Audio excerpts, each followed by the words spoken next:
Boa tarde a todos vocês. Eu sou a professora Ana Beatriz e nós vamos falar um pouco sobre a questão da goniometria. É bem complicado, na verdade, dar uma aula sobre goniometria online, porque é necessário demonstrar, né, como é realizado todos os procedimentos. Mas a gente vai tentar passar aqui para vocês, né?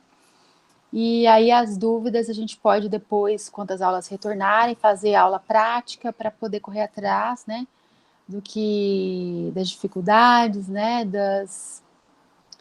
de tudo que a gente não conseguiu alcançar. Eu vou abrir aqui a aula.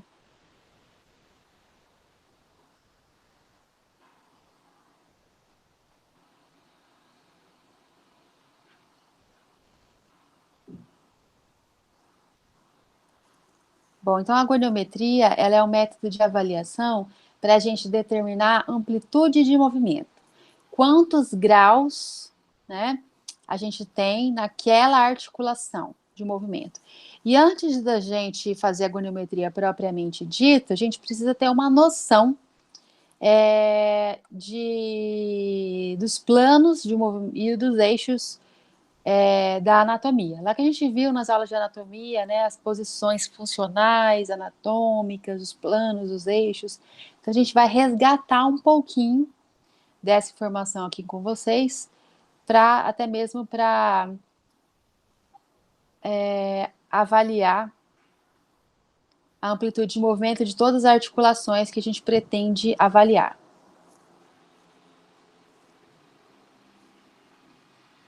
Bom, então, a gente sabe que é necessário lembrar o que seria uma posição neutra, né? Que seria a posição ortostática, os membros superiores e inferiores estendidos, cabeça olhando para frente, a posição da mão, que eu queria destacar aqui, que ela é com a face voltada para a parte medial, né?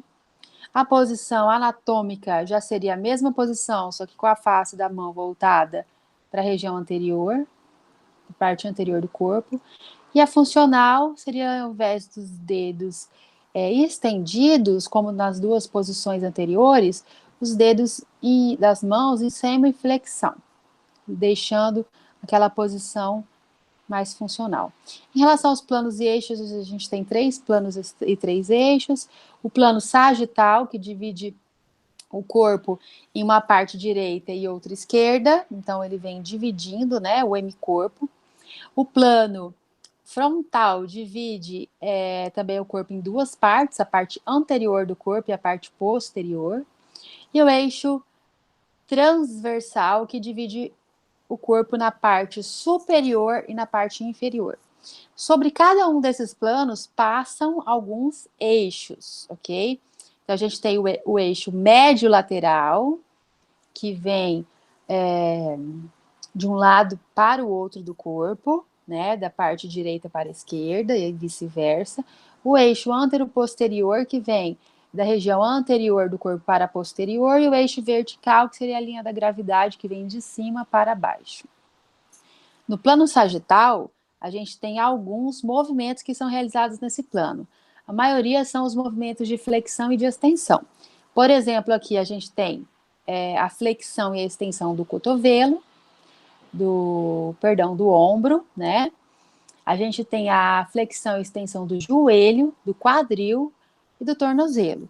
Plante e dorsiflexão. Na verdade, é plante, flexão e dorsiflexão, nada mais são do que flexão e extensão do tornozelo. Então, na figura vocês podem ver, vocês têm esse slide, podem acompanhar depois. Posição neutra seria aqui na figura em A, posição de extensão em B e flexão plantar em C. No plano frontal, que é aquele plano, né, que divide o corpo entre parte anterior do corpo e parte posterior, quais são os movimentos que agem nesse plano? São os movimentos que afastam ou aproximam os membros do corpo do nosso eixo principal, né? Que seria nossa linha média, vamos dizer assim. Então, nesse plano frontal, ou também chamado como coronal, a gente tem os movimentos de abdução do ombro, adução do ombro, abdução da coxa femoral e adução da coxa femoral, tá?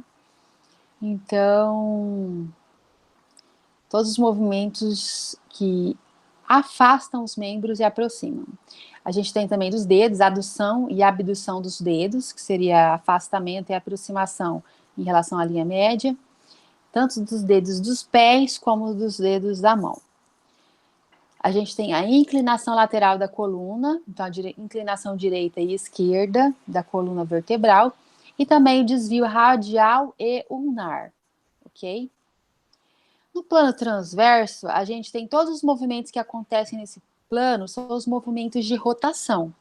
Então, por exemplo, a rotação da coluna cervical, seria a rotação direita e esquerda, a rotação da articulação do quadril, né, que seria da coxa femoral, então rotação externa e interna. A gente tem a pronação e a supinação do antebraço, né, ou seja, quando a gente vira a palma da mão para cima e para baixo. E a gente tem a rotação do ombro também, ok? Então, o que seria o goniômetro? Então, o goniômetro nada mais é do que um instrumento que mede esses ângulos. Ele parece uma régua, ele é de plástico, ele é fácil de usar, ele é bem barato, em torno de 30, 40 reais. Ele é feito, né, desse material plástico e transparente, e ele tem um corpo que tem um transferidor, ou transportador, que vai de 180 a 360 graus. E cada grau ali ele é dividido dentro daquela parte redonda.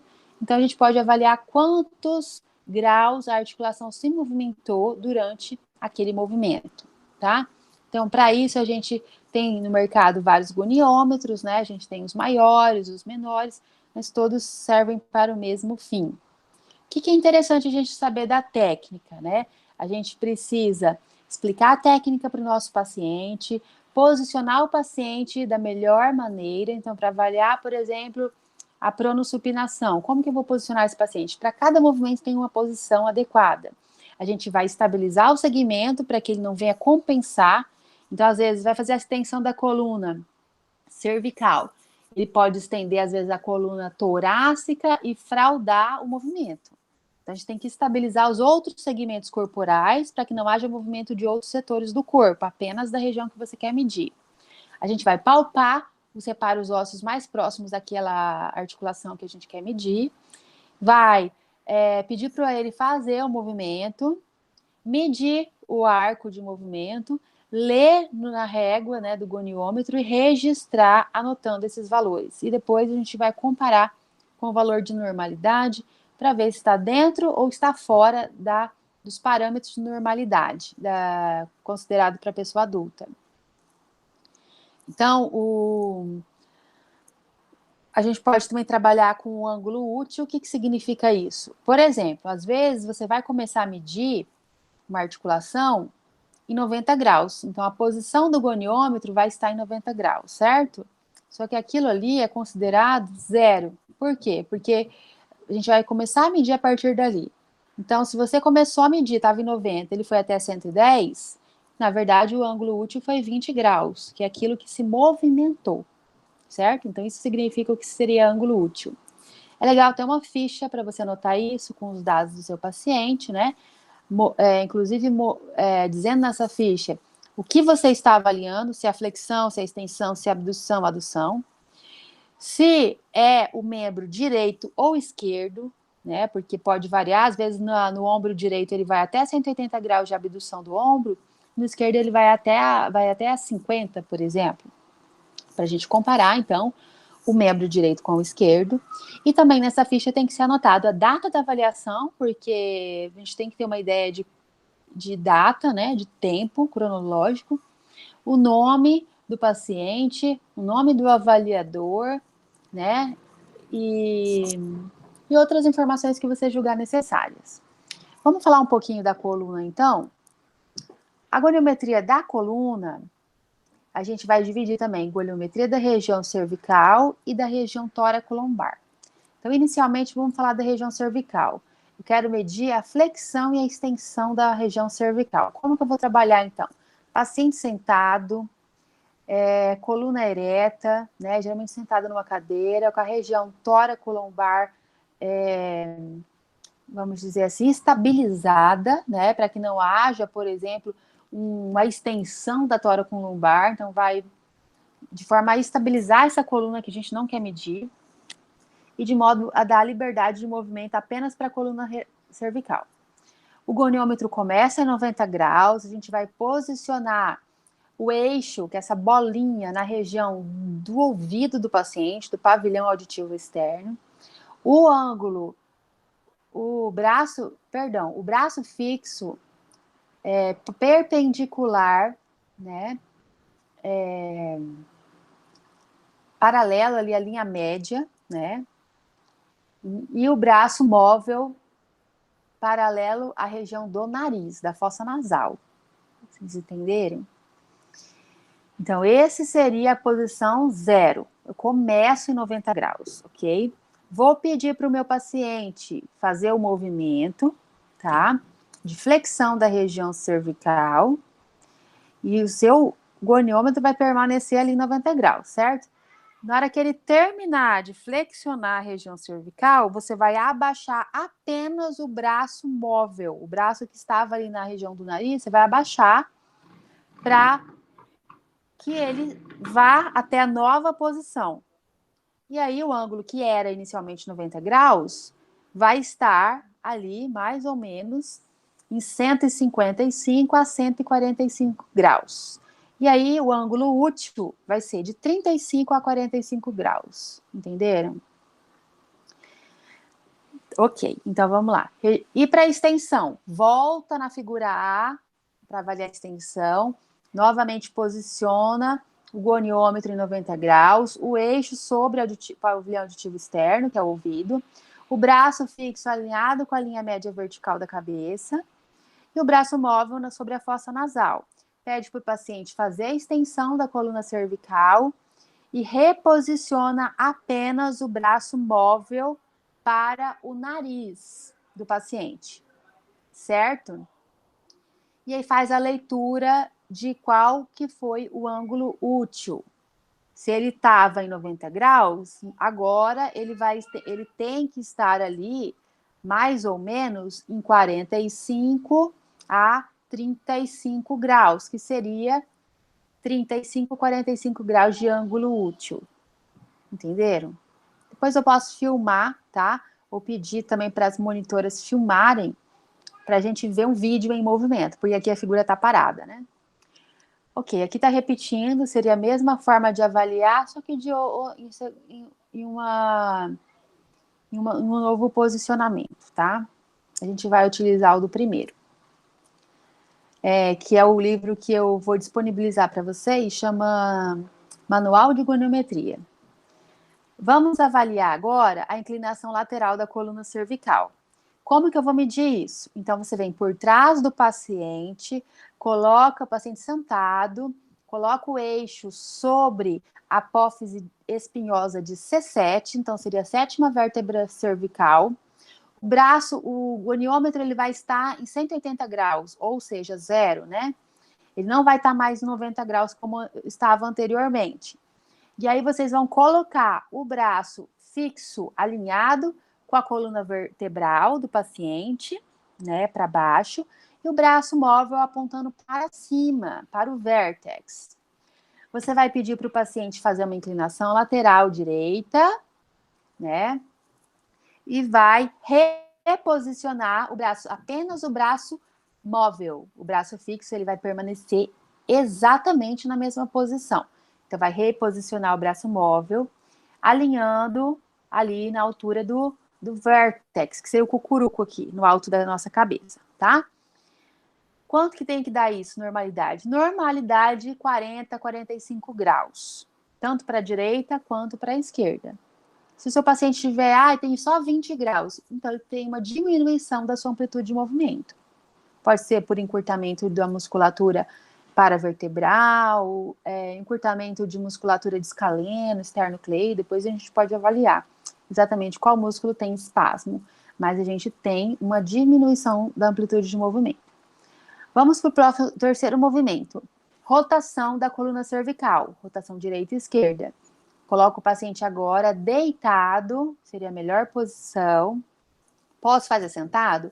Sim. Aí você tem que ficar em cima do paciente, você vai olhar de cima para baixo, tá? Deitado é melhor porque estabiliza a coluna, né? E fica melhor para a gente avaliar. Mas também você pode fazer com o paciente sentado e olhando acima da cabeça dele. De qualquer forma, o posicionamento do goniômetro é o mesmo. O goniômetro vai estar em 90 graus inicialmente. Coloca o eixo sobre o vértex.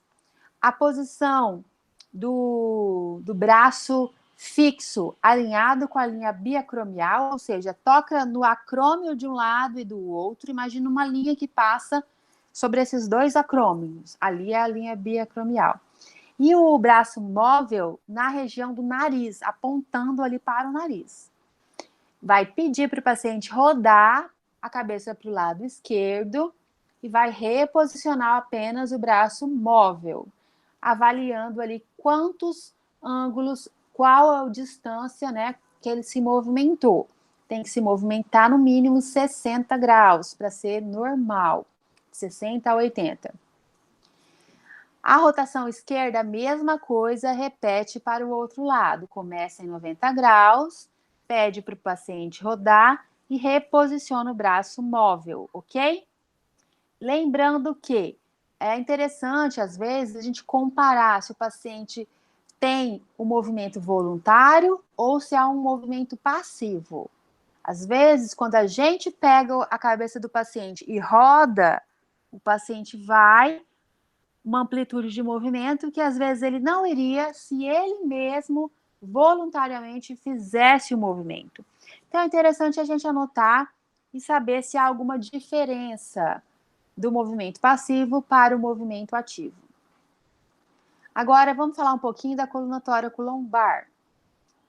Eu vou falar da coluna, finalizando a coluna, eu vou terminar a gravação da aula e inicio uma nova gravação para falar dos outros membros, senão a aula fica muito pesada, depois eu não consigo carregar no AVA.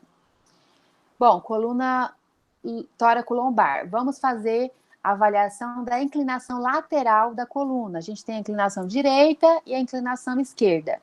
Então, inicialmente, o paciente vai ficar em pé, com as espinhas ilíacas anterosuperiores niveladas, né, na mesma linha horizontal que o chão. O goniômetro vai estar na posição 0, ou seja, 180 graus. O eixo, que é aquela bolinha do goniômetro central, ela tem que ficar sobre a primeira vértebra sacral, sobre S1, tá? Então, sobre a região do sacro. O braço fixo, você vai alinhar ele com a linha média vertical formada pela coluna, pelas apófises espinhosas, né? Da coluna vertebral. E o braço móvel, o braço móvel, ele vai ficar sobre a coluna vertebral. E o braço fixo, ele vai ficar sobre o sacro, ok? O braço móvel, ele tem que apontar para a 7ª vértebra cervical, tá? Então, cuidado, porque na hora que ele se movimentar para a direita, né, ou para a esquerda, você tem que sempre corrigir o goniômetro apontando para o pescoço do paciente. Inclusive, você pode palpar a 7ª vértebra cervical para ver se está alinhado com a 7ª vértebra cervical, tá? Tanto para o lado direito quanto para o lado esquerdo. E aí você vai ver se o goniômetro estava em 0 grau, ele tem que andar pelo menos 30 a 40 graus, que seria o normal de amplitude de movimento para uma inclinação da coluna vertebral. Aqui é a mesma coisa feita com outro goniômetro, que não é o nosso caso, né? Que é aquele goniômetro que é colocado, né, sobre a coluna do paciente, digital, não é o nosso caso. Aqui um teste de flexibilidade que vocês vão ver com a Suzy, né, que é para ver a distância do terceiro dedo do paciente até o solo, né, para ver se tem algum encurtamento. da região posterior de coxa, né? Um teste de flexibilidade, que eu também não vou entrar em tanto detalhe aqui, para não fugir. Bom, então até aqui, tá? Eu vou salvar essa parte para vocês, para o vídeo não ficar tão... para o vídeo não ficar tão... Deixa eu interromper o compartilhamento aqui, peraí. Para o vídeo não ficar tão pesado, tá bom? Dúvidas, eu vou abrir um fórum lá para dúvidas, ok? Gente, obrigada até agora.